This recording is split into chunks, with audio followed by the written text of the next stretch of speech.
Hello and welcome to another video for Final Fantasy XIV with me, Meoni. We're looking at patch 6.25's many additions, and this time we're looking at things from potsherds.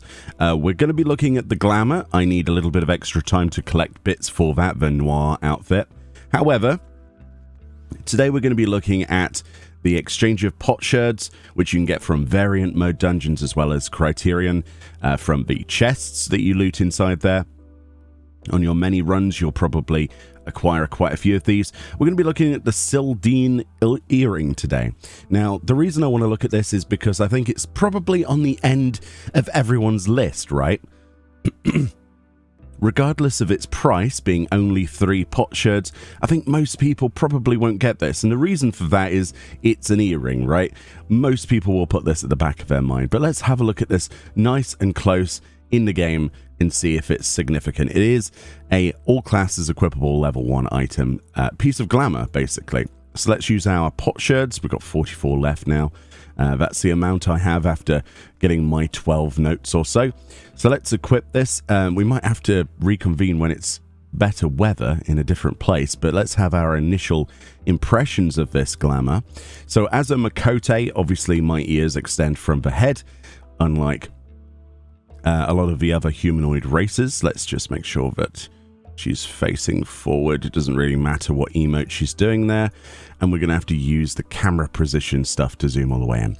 As you can see, we've got the Helm of Might and the Fruit of Knowledge on the scales there. If you don't know about that, that's something you will learn about as you do the Sil'dihn Subterrane. And indeed, if you've been aware of any of the Ul'dahn storylines, and if you've looked at any of the lore, you know, with the Thorn dynasty and all of those other things that we won't go into here, but it is significant. The Helm of Might on the left of the scales and the Fruit of Knowledge to the right.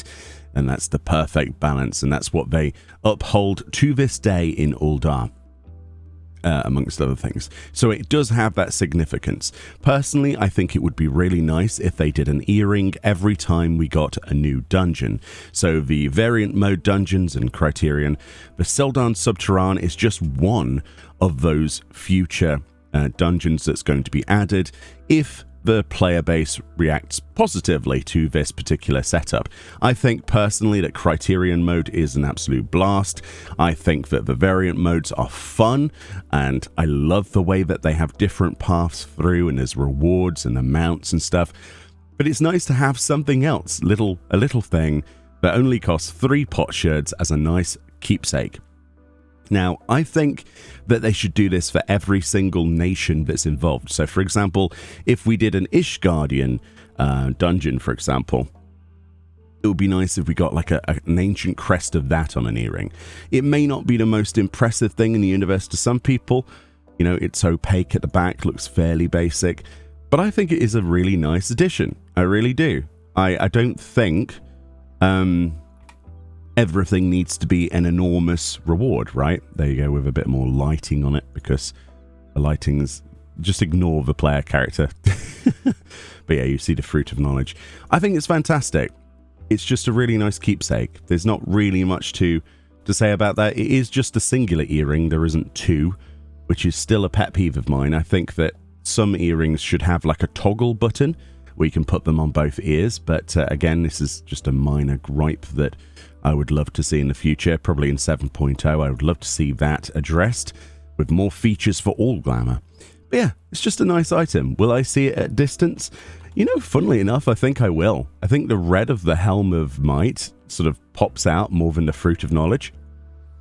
And I do think this is quite a nice outfit, especially if you're the sort of person who is deep into their lore, you know, and maybe you have some of the Ul'dahn gear, the Immortal Flame stuff. That could be a nice addition.